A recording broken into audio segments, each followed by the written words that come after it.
Let's go to Italy. Hello everybody, Sajid here. And oh boy, do I have a treat for you.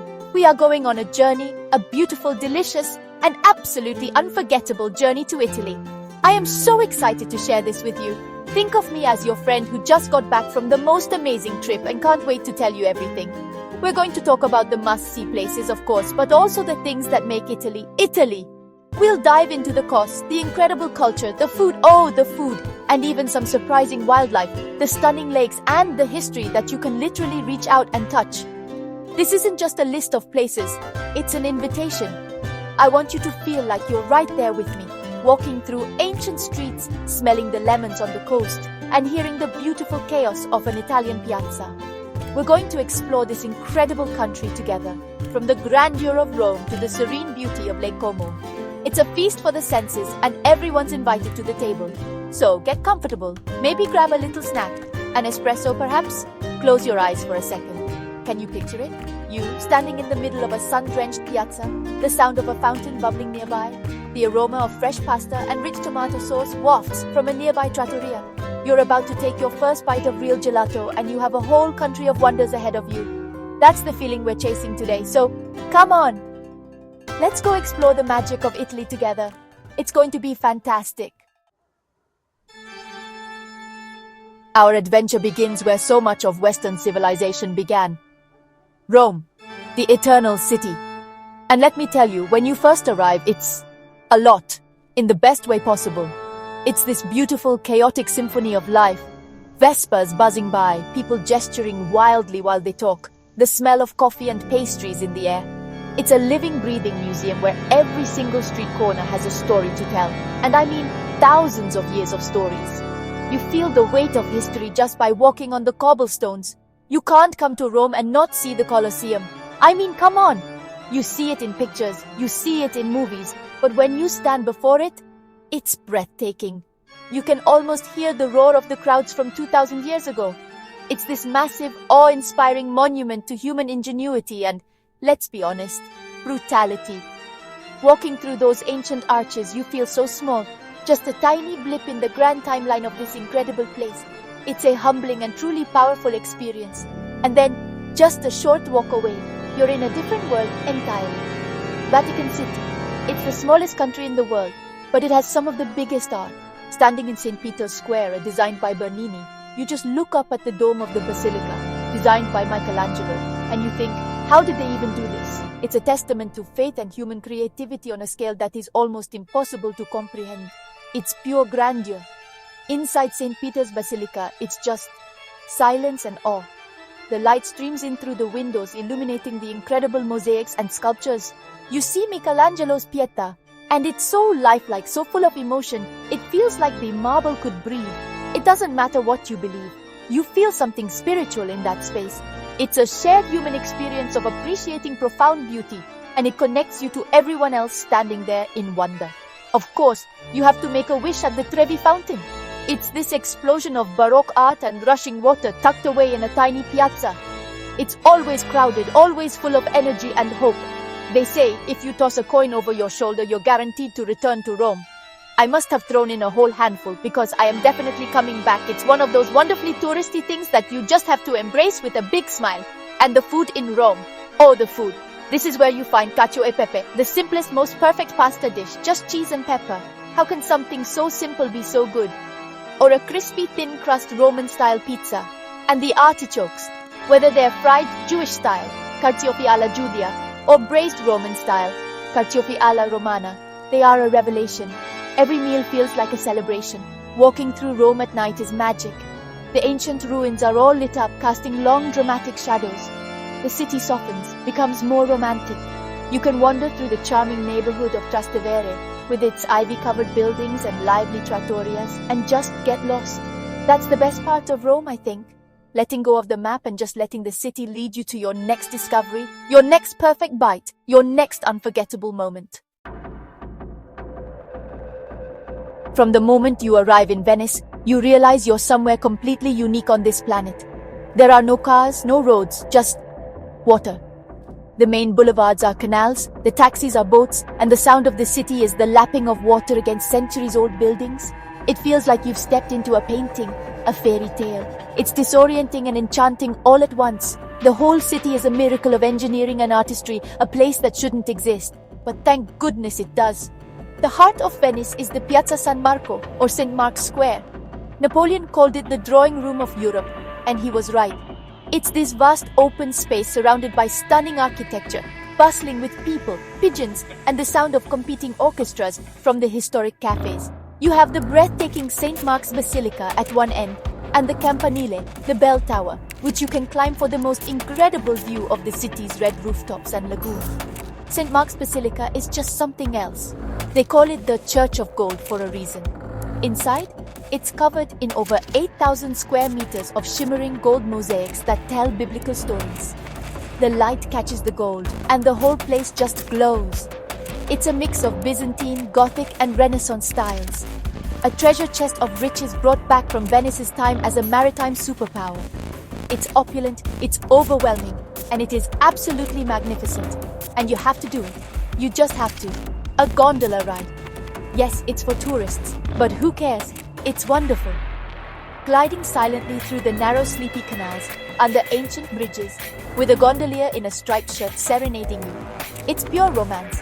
You see the city from a completely different perspective. The back doors of Venice, where daily life unfolds on the water. It's peaceful and incredibly special, a memory you'll keep forever. But the real joy of Venice is getting lost. I mean, truly, wonderfully lost. Put away the map and just wander. You'll cross countless little bridges, discover hidden courtyards, stumble upon tiny workshops where artisans are making masks or glass, and find charming little baccari, wine bars, where you can have a glass of wine and some cicchetti, which are like Venetian tapas. These little bites are delicious, and it's how the locals eat. Speaking of glass, a trip to the nearby island of Murano is a must. This is where the world-famous Venetian glass has been made for centuries. You can watch the master glass blowers at work, transforming molten blobs of glass into intricate chandeliers, vases, and sculptures with what looks like magic. It's a mesmerizing ancient craft, and seeing the skill and artistry up close gives you a whole new appreciation for it. As the sun sets, Venice transforms. The daytime crowds thin out, and a magical, misty light settles over the canals. The Grand Canal, the city's main waterway, is lined with grand palazzos that light up one by one. Taking a vaporetto, the water bus, down the Grand Canal at dusk is like being in a movie. It's a city built on water, and it feels like it's floating between reality and a dream. A truly beautiful, unforgettable dream. Ah, Florence! If Rome is the heart of history, Florence is the soul of art. This is the city of the Renaissance, the birthplace of geniuses like Leonardo da Vinci, Michelangelo, and Botticelli. Walking through its streets feels like walking through the world's greatest open-air museum. Everywhere you look, there's a statue, a fountain, a building that changed the course of art history. You can feel the creative energy still humming in the air. The first thing you'll see, the thing that dominates the skyline, is the Duomo, Brunelleschi's dome. It is an absolute masterpiece of engineering. For over 100 years, they didn't know how to complete the cathedral because the space was too big to cover. Then this one guy, Brunelleschi, comes along with a revolutionary idea. Standing beneath it, you just marvel at the human ambition and genius it represents. It's the symbol of the city and of the Renaissance itself. Climbing to the top of the Duomo is a journey. It's 463 steps, narrow and winding, but oh, the reward. You are rewarded with the most spectacular panoramic view of Florence. You see the terracotta roofs, the Arno River snaking through the city, and the rolling Tuscan hills in the distance. It's one of those moments where you just take a deep breath and think, wow, I'm really here. It's worth every single step. Then you have the Uffizi Gallery. Friends, you have to book your tickets in advance for this one, but it is essential. This is where you come face to face with some of the most famous paintings in the world. You walk into a room, and there it is, Botticelli's The Birth of Venus. It's even more luminous and beautiful in person. You see works by Raphael, Caravaggio, and Leonardo da Vinci. It's an overwhelming collection of beauty, a pilgrimage for any art lover. But art in Florence isn't just confined to museums. Just walk over to the Piazza della Signoria and you're standing in front of the Palazzo Vecchio with a perfect replica of Michelangelo's David standing right where the original once was. The real one is safe inside the Accademia Gallery, and you have to see him. He's perfect. The square itself is an outdoor sculpture gallery with Cellini's Perseus and Giambologna's Rape of the Sabine Women.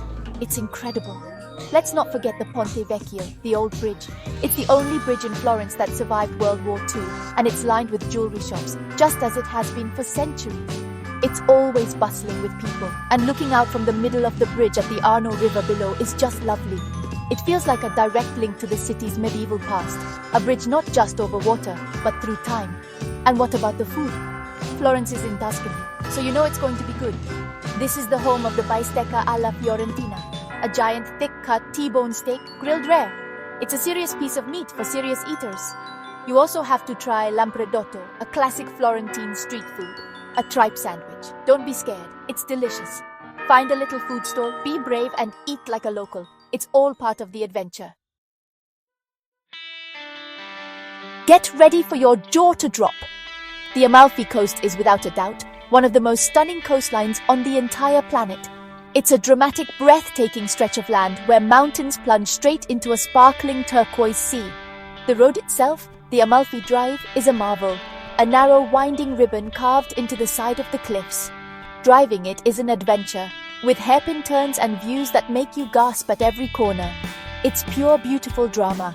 The towns here are like jewels clinging to the cliffs. The most famous is Positano. You've seen the pictures, but honestly, they don't do it justice. It's a cascade of pastel-colored houses tumbling down the cliffside to a pebbly beach.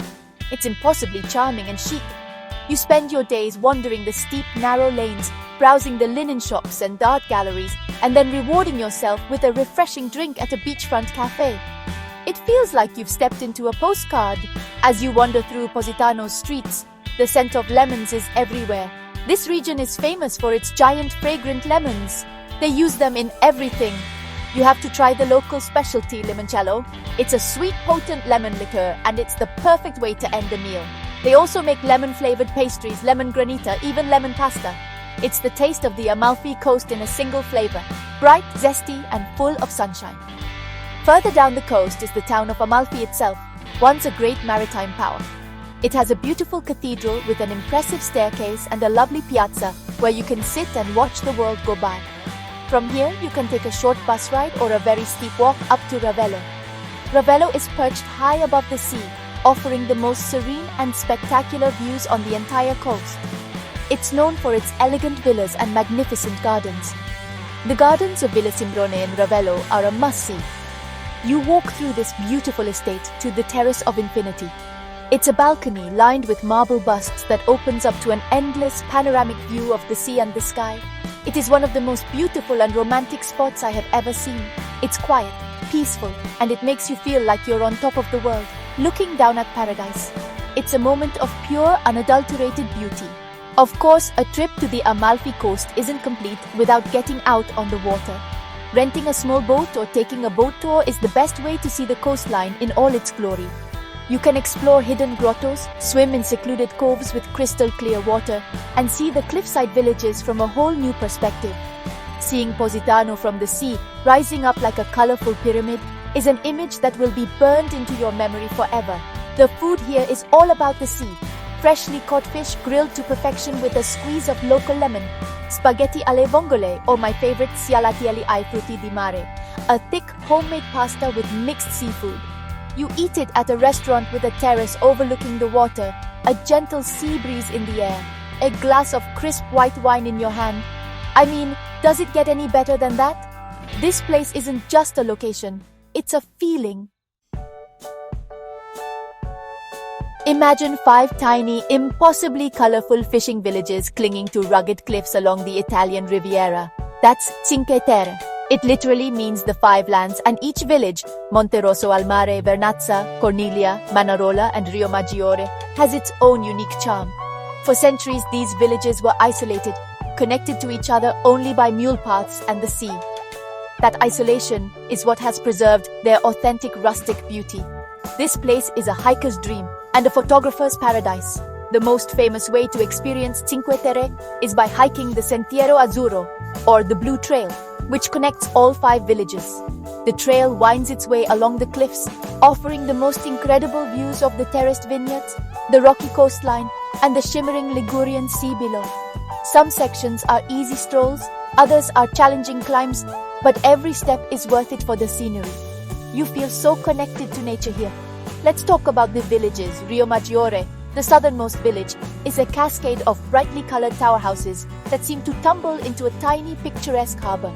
Manarola, my personal favorite for photos, is iconic.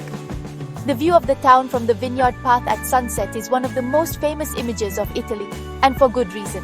It's pure magic as the lights of the village begin to twinkle against the deep blue of the evening sky. Corniglia is the unique one. It's the only village not directly on the water.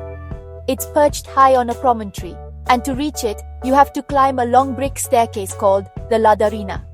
It's a bit of a workout, but it means the village is often quieter and more peaceful than the others. Vernazza is perhaps the most picturesque, with a natural harbor, a charming piazza, and the ruins of a castle overlooking the sea.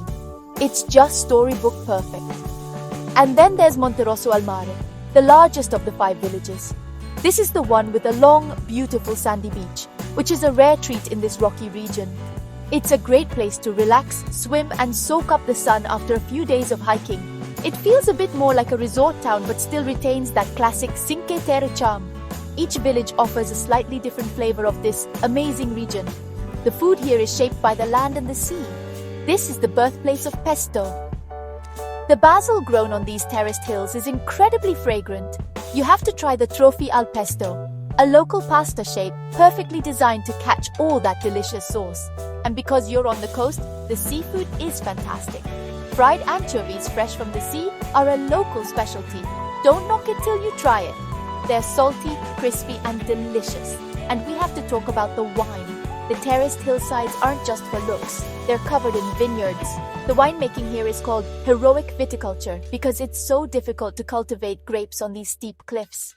They produce a local dry white wine and the famous Chiacchiera, a sweet dessert wine.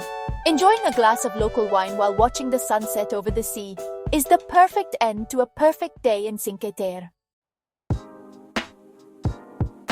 When you close your eyes and picture Italy, you're probably picturing Tuscany. It's the Italy of postcards and dreams. A landscape of gentle rolling hills, cypress trees standing like sentinels along winding country roads, ancient farmhouses, and endless fields of sunflowers and vineyards. It's a landscape that has inspired artists for centuries, and when you're there, you understand why. It soothes the soul. It's just perfect. The best way to experience Tuscany is to rent a car and just drive. Get off the main highways and explore the small country roads. Every turn reveals a new, breathtaking vista. You'll discover hilltop towns that seem to be frozen in time, their stone walls and towers rising out of the morning mist. It's a region made for slow travel, for pulling over to the side of the road just to take in the view and breathe the fresh country air. One of the most incredible of these towns is Siena. For a long time, it was Florence's great rival, and it has a completely different feel. Its heart is the magnificent Piazza del Campo, a unique shell-shaped square that slopes downward. It's considered one of Europe's greatest medieval squares. Twice a year, they hold the Palio, a wild and passionate horse race right in the piazza. But even on a normal day, sitting at a cafe here, you feel the city's proud and ancient history all around you. Then you have San Gimignano, the town of fine towers. In the Middle Ages, wealthy families built tall tower houses to show off their power and prestige. At one point, there were 72 of them. Today, 14 still stand, creating a unique medieval skyline that you can see from miles away. Walking through its narrow streets feels like stepping back into the 13th century. It's incredibly well preserved and utterly charming. Of course, you can't talk about Tuscany without talking about wine. This is Chianti country. The region between Florence and Siena is home to the famous Chianti Classico wine. You'll see the black rooster symbol everywhere. Visiting a winery or an agriturismo, a working farm that offers accommodation and meals, is an essential Tuscan experience. You can tour the vineyards, learn about the winemaking process, and best of all, taste the wine, often paired with local cheeses, salami, and fresh olive oil. The food in Tuscany is rustic, simple, and hearty. It's called a cucina povera, or poor kitchen, meaning it makes the most of simple local ingredients. Think of ribollita, a hearty vegetable and bread soup, or papa al pomodoro, a thick tomato and bread soup. They sound humble, but they are packed with flavor. And of course, the wild boar, or cinghiale, which is often served in a rich pasta sauce. It's food that tastes like the land it came from. Tuscany is more than just a place, it's a lifestyle. It's about appreciating the simple things, a beautiful view, a good glass of wine, a delicious meal shared with friends. It's about slowing down and savoring the moment. Whether you're exploring a medieval town, tasting olive oil fresh from the press, or just watching the sunset paint the hills in shades of gold and purple, Tuscany reminds you of the beauty of a life lived simply and well. Our final stop is a place of pure elegance and breathtaking natural beauty, Lake Como. Nestled in the foothills of the Alps in northern Italy, this Y-shaped lake is surrounded by dramatic mountains and lined with opulent villas and impossibly charming towns. It has been a retreat for the rich and famous since Roman times, and when you see it, you understand why. The air feels different here. It's crisp, clean, and filled with a sense of tranquility. The best way to appreciate the grandeur of Lake Como is from the water. Taking a ferry is not just transportation, it's a scenic tour. As you glide across the deep blue water, you pass by magnificent villas with perfectly manicured gardens that stretch down to the shore. You see the stunning mountain scenery from every angle.